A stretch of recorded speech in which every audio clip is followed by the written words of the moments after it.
Oh boy, here we go. Giddy up. Welcome back to Sculpture Education with a capital S, lowercase education. I'm your host, the ultra legendary Super Saiyan best sculptor on this big flat earth. I don't mean to brag, I don't mean to boast, but I'm like hot butter on breakfast toast. Actually, just Chris is fine. But today, we are validated by one of the greatest sponsors ever to grace the YouTube space. Ladies and gentlemen, Raid Shadow Legends. To all new Raid players, it's time to vote in your favorite starter champion. Download Raid Shadow Legends from the links below, copy your in-game player ID, then go to championsselect.plarium.com. Simply enter your player ID and then vote for your chosen champion. That's all there is to it. This vote runs from January 16th to February 10th, with all eligible entrants being given the opportunity to win awesome in-game and real-life prizes, including epic and legendary champions, in-game items, and even Amazon gift cards worth up to $1,000. Only new players from the US can win a prize. Once the vote ends on February 10th, one champion will be crowned the winner, and the prize winners will be selected via a draw. Don't worry though, if you're an existing Raid player, you can still get involved. Just head to championsselect.plarium.com where you can find a special promo code that everyone can use for a small in-game gift. So to championsselect.plarium.com and vote for your favorite champion today. Raid's also got something extra special happening now. They've released a legendary champion based off MMA and pro wrestling legend Ronda Rousey. You can also use the special promo code RAIDRONDA, available for all users, to get a bunch of helpful stuff like a 3-day 100% XP boost, 500k silver, and 5 full energy refills.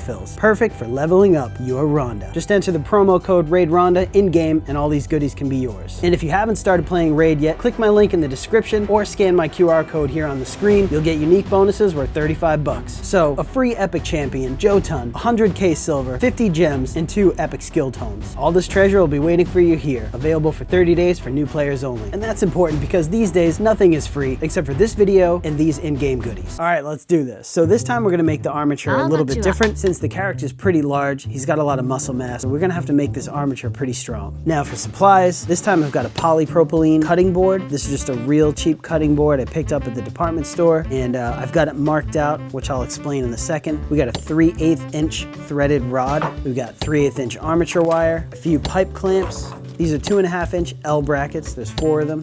Got some floral wire, a little bit of masking tape, masking paper to bulk the armature out with. And then this is a block of 2 inch by 2 inch by 12 inch ash wood. And you can pick these up at the hardware store. They're pre-cut like this. Got a little reference piece here. This is a half-scale human skull, and we're gonna use this as sort of a teaching tool today. Since it'll be a fairly large piece, worked out pretty well last time, I'm gonna use some water-based wet clay. Then we got a big sheet of plywood that we're gonna make the armature on. All right, so the first thing I'm gonna do is cut this little platform out. I already have this marked out. I'm gonna cut this hole in the middle of this, so that way this will create a platform that'll slide up and down. And the reason I'm using plastic this time is just because since it's water-based clay and you spray it down so much and you have to use water with it, this will help to stop a little bit of the mold that's gonna happen around the platform.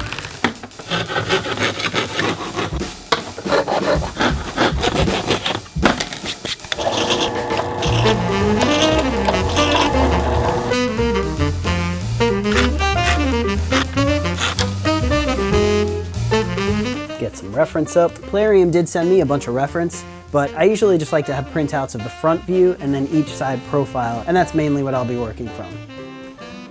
Next up, we're gonna mark where this cross section goes. So we're gonna have some armature wire sticking up here, and we want a little bit of flexibility to the neck because we're gonna give his head a little tilt and turn. So I'm just gonna mark where the bottom of his chin is, give or take, and we can follow it here. Now we're gonna have our threaded rod, which is gonna support right across here. It's gonna be a lot of weight here, so this should be sturdy enough to hold it. If not, I'm bumming. We're gonna drill a hole right through the middle of this. Now I'll secure the main upright to the board using these 4 L brackets. Now I'll put the first pipe clamp on, tighten it up a little bit, put the platform on. And again, we can adjust this if we need to later. For this next part, you just want to make sure you give yourself more than a few inches of armature wire to clamp to the post. Now what we want to do is take the armature wire and make 2 hoops. His skull is actually probably a little bit longer than a normal human skull would be. Obviously not very scientific, but you can kind of see roughly just how much bigger his skull is. So we're going to keep that in mind. The trick is to make it just big enough so that you don't run into it while you're sculpting. And all this does is save a little bit of material and save a little bit of weight. For cells about 5 inches, inches or so to start. This will be clamped to the post. We know he started a little bit below his chin, so just unroll this. Now you can do this around a form. I'm just kind of doing things quick and dirty here. So you can see we want a couple inches on the sides just to give us enough room to play with so that we can add clay and sculpt onto it. Snip the bottom. Now I'll do another one for the side, but it's going to be a little bit wider. We can match these up so we know where to start. You want to make sure you get this a little behind the eyes. You have to consider that it's all the way around, so you want to make sure that you'll have enough material to work with to be able to sculpt the eyes. Now you want to put the pipe clamps on. You just want to get these started. The other one on, keep this one towards the top. Push these in to kind of flatten them. That way it'll tighten around the square a little better.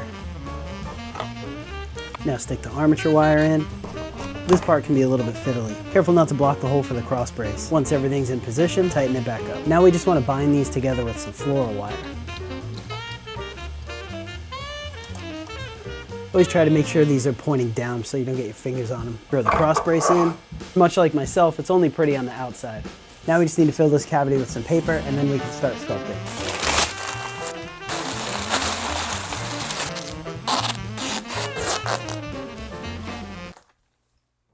All right, game on.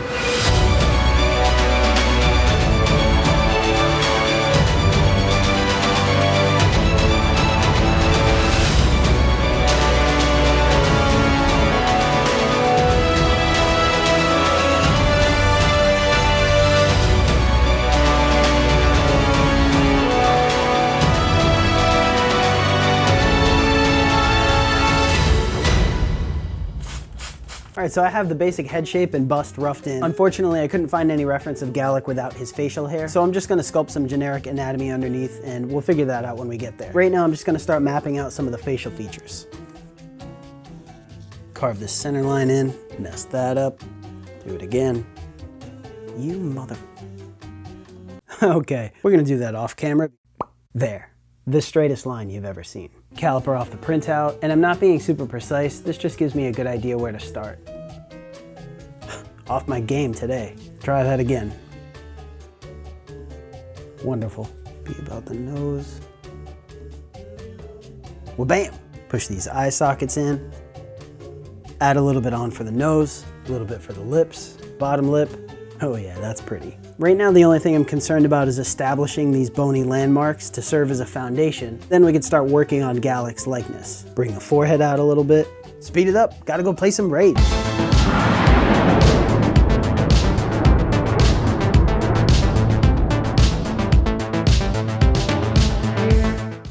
Now it's time to start introducing more tools. What I'm gonna do is just go in and kind of tweak some of the forms and fill things up before we add the rest of the features on, like the ears and hair and stuff.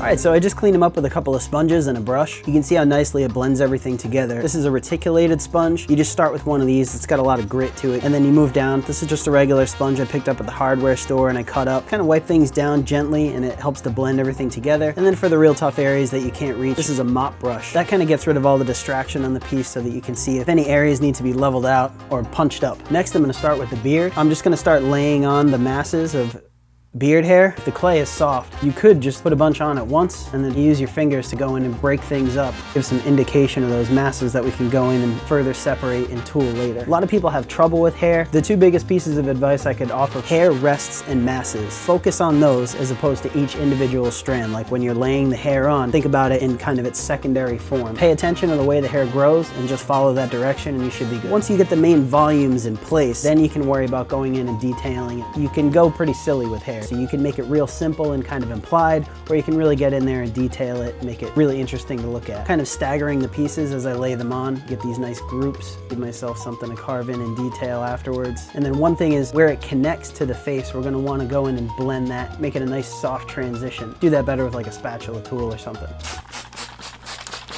Now I have this hook spatula tool that I made. I'm just gonna go in and kind of gently break up these forms. Again, I don't wanna go too crazy and try to get every little last strand of hair, try to get in between each little crevice. You could clean this up with a brush afterwards. Just try to keep some good secondary volume and not break things up too much. Usually with hair, I'll do a few passes. Then again, just pay attention to the direction that the hair is growing. Now we'll take care of the things that adorn his beard. Reach into my magic bag of tricks. A pre-sculpted tooth horn. Oh look, there's 3 more. What are the odds? Don't look at me like that. I'll just take this extruded clay, wrap it around the tooth, and just kind of knock these strings down and seal them against the teeth. All right, now I'm gonna waste a bunch of clay and get this hair did.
Next up, we're gonna solve this necklace. After a quick trip to the craft store, I picked up this cotton cord for the base, and then I'm gonna wrap this fake leather cord around that.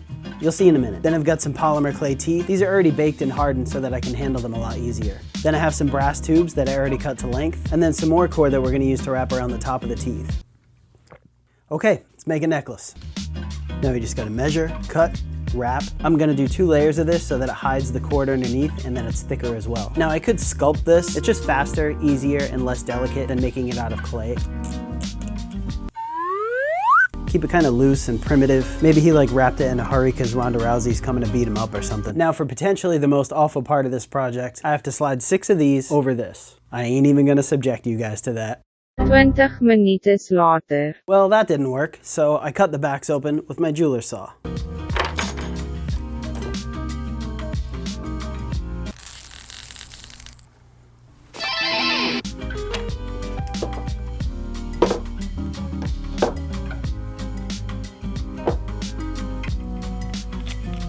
Now we're just gonna hot glue some straps to the teeth. And I'm not gonna worry too much about being real neat here because we're gonna cover this with cord anyway.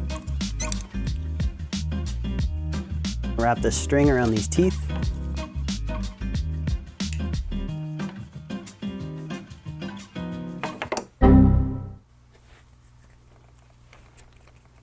Before we put this on him, I'm gonna mix up some paint as close as I can to the color of the clay, and I'm gonna paint it all one solid color. That way it looks a little more cohesive and it's not as distracting to the whole sculpture. Close enough. It's just YouTube.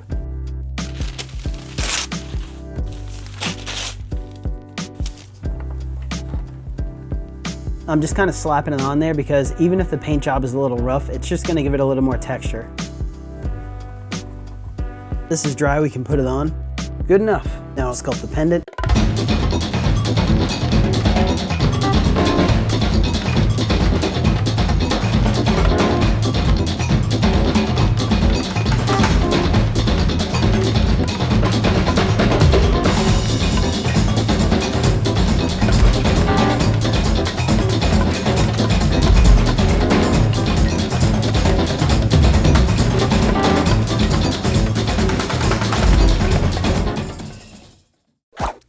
Okay, shoulder armor, final details, and we'll call it a sculpt.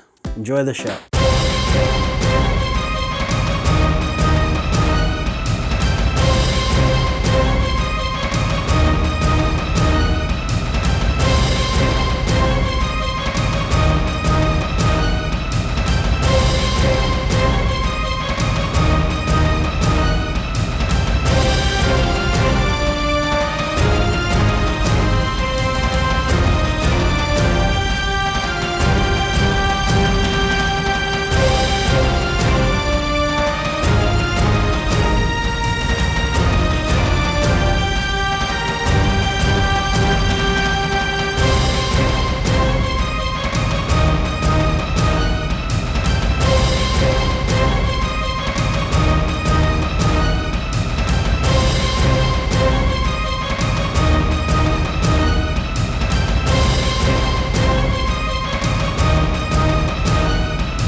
Don't forget to click the link below or scan and download to get all the free stuff from Raid. It helps out the channel and it's free stuff. A lot of people have trouble with hair. I have to slide 6 of these. All right, so I have the basic head shape and bust roughed in. All right, so I took a quip.